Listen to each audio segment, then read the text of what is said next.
इस बीच बड़ी जानकारी आपको दे दें, आज पूरे देश में लॉकडाउन लागू हो चुका है। कल रात 12 बजे से लॉकडाउन लागू हो चुका है और 21 दिन तक ये जारी रहेगा। बेवजह जो लोग घर से बाहर निकल रहे हैं, प्रशासन का डंडा सख्त होता जा रहा है।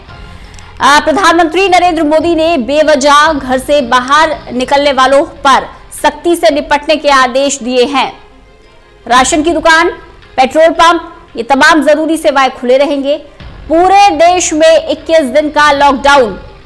बेवजह जो लोग घर से बाहर निकल रहे हैं, भीड़ इकट्ठी कर रहे हैं, उनके खिलाफ सख्त हो गया है प्रशासन। पीएम मोदी ने भी सख्ती से निपटने के आदेश दे दिए हैं। खाने पीने की चीजों की कमी नहीं होगी, सब्जी की दुकानें खुली रहेंगी, दूध की डेयरी खुली रहेगी, पेट्रोल पंप खुले रहेंगे, जरूरी सामान आपको मिलता रहेगा। 14 अप्रैल तक पूरे देश में लॉकडाउन। बेवजह घर से निकलने वालों पर सख्त है सरकार। आकाश शेखर शर्मा हमारे साथ लखनऊ से सीधे जुड़ गए हैं। आकाश, उत्तर प्रदेश के अंदर लॉकडाउन के बाद किस तरह के हालात हैं और लोग लॉकडाउन को कितना मान रहे हैं, कितनी गंभीरता से लॉकडाउन का पालन कर रहे हैं या नहीं कर रहे?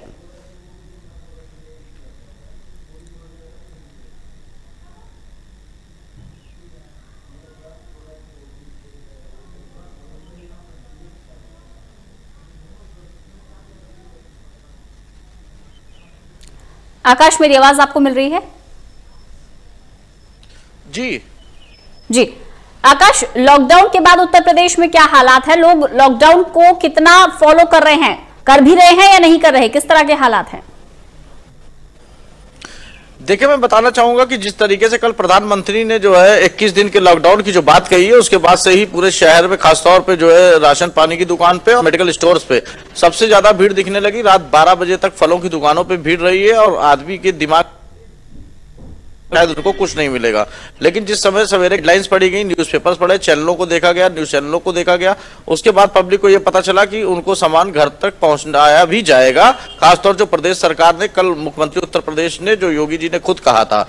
लेकिन जिस तरीके से लॉकडाउन की स्थिति की अगर बात करें तो लॉकडाउन में अभी जिस तरीके से जो पहले जिस दिन जनता कर्फ्यू में जो स्थिति थी उस तरीके की स्थिति है, लेकिन पूरी तरीके से नहीं है। गाड़ियां थोड़ी बहुत चलती दिखाई दे रही हैं, लेकिन जो अमूमन जो कर्फ्यू जैसी स्थिति होनी चाहिए वो स्थिति जनता कर्फ्यू जैसी स्थितियां नहीं है। जी, कर्फ्यू जैसी स्थिति नहीं है, लेकिन लोग पालन कितना कर रहे हैं? कल हमने देखा अफरा तफरी अचानक मच गई। देश के अलग अलग हिस्सों से तस्वीरें सामने आई थी। लोग सब्जियों की दुकान पर भीड़ इकट्ठी कर रहे हैं, राशन की दुकान पर भीड़ इकट्ठी कर रहे हैं। क्या लोग अब समझ पा रहे हैं कि कमी किसी चीज की नहीं होगी, पैनिक क्रिएट नहीं करना है, जिम्मेदारी समझ रहे हैं लोग अपनी? देखिए, किसी को भी ये अंदेशा नहीं था कि 21 दिन का लॉकडाउन किया जाएगा। मुख्यमंत्री उत्तर प्रदेश ने 3 दिन के लॉकडाउन की बात कही थी। कई जगहों पे प्रतिष्ठानों को, सारी चीजों को बंद करने की 31 मार्च तक की डेडलाइन थी। लेकिन जिस तरीके से कल प्रधानमंत्री ने 21 दिन की बात कही, उसको लेकर के कहीं ना कहीं एक असमंजस की स्थिति है आम पब्लिक, आम नागरिक के बीच में। तो उनका साफ तौर पर ये सोचना और ये मानना है कि उनके घर का जो राशन है वो पूरी तरीके से स्टोर रहे और बैकअप बना रहे। इन्हीं सारी चीजों को लेकर के जो है पब्लिक रोड पर कल जो है पूरी तरीके से दिखाई दे रही थी। क्योंकि कहीं न कहीं जिस तरीके से अमूमन जो कहा गया है कि मुख्यमंत्री उत्तर का कि दूध की दुकानों पे या डेयरियों पे 2 लोगों से ज्यादा ना खड़े होते हुए दिखाई दे, मतलब दूध की डेयरी अगर होगी तो 2 से ज्यादा लोग क्यों नहीं खड़े होंगे? लोग जिनको लेना होगा दूध वो लेंगे ही लेंगे। और भीड़ को कंट्रोल करने की स्थिति में या तो घरों पे उनके दूध पहुंचाए, और वो पहुंचाने की जिम्मेदारी अगर सरकार लेती है तो वो किस तरीके से एक एक घर में दूध पहुंचाएगी? पहले तो उसको ये करना, दिखा करके ये चीजें साबित करनी चाहिए। उसके बाद आम पब्लिक के ऊपर इस तरीके से सारी चीजें थोपनी चाहिए जिस तरीके से हो सके।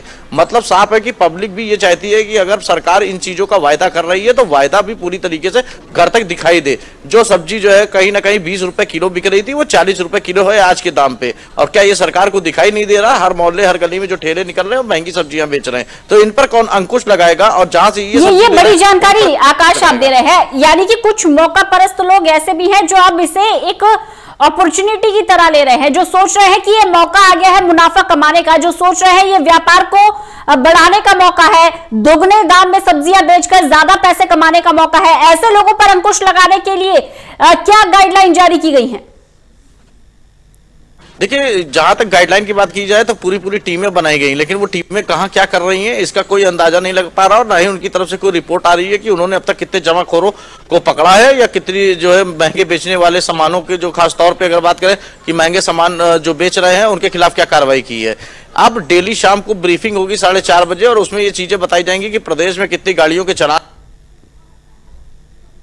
क्या क्या कार्रवाई किन किन वजहों से की गई है। ये कल जैसे कि अपर मुख्य सचिव गृह अवनीश से कहा गया। सबसे बड़ी बात यह है कि इंप्लीमेंटेशन के लिए आम पब्लिक को जो है एक दबाव तो बनाया जा सकता है, लेकिन उनकी जरूरतों के सामान को किस तरीके से उन तक पहुंचाया जा सकता है ये रुक करके देखने वाली बात होगी, क्योंकि आज से लॉकडाउन की स्थिति पूरी तरीके से प्रदेश नहीं पूरे देश में 21 दिन के लिए है, और इस 21 दिनों में सरकार किस तरीके से जो है आम जनजीवन के लिए जो जरूरत की सामान है, खाद्य पदार्थ है, चाहे दूध की बात करें, चाहे खासतौर नवरात्र भी शुरू हो गए आज से, 9 दिन के नवरात्र में जो व्रत के सामान होते हैं वो किस तरीके से आपूर्ति कराती है, ये बड़ी बात होगी देखने वाली। जी बिल्कुल, क्योंकि नवरात्र शुरू हो गए हैं, ऐसे में दूध और फल की लोगों को ज्यादा जरूरत पड़ेगी। फलों के दाम की बात करें, फलों के दाम क्या नजर आ रहे हैं आपको? जो रोजमर्रा के दिनों में हुआ करते थे वही दाम है या फलों के दाम में भी इजाफा हुआ है? देखिए, मैं खुद आपको बताऊं, कल मैंने खुद ही अगर बताया जाए तो हर घर में जैसे एक आम आदमी वैसे ही हम आप एक आम आदमी की तरीके से हैं, आम नागरिक की तरीके से हैं, और कल हम जब खुद ही फल ले रहे हैं, आकाश बने रहिएगा।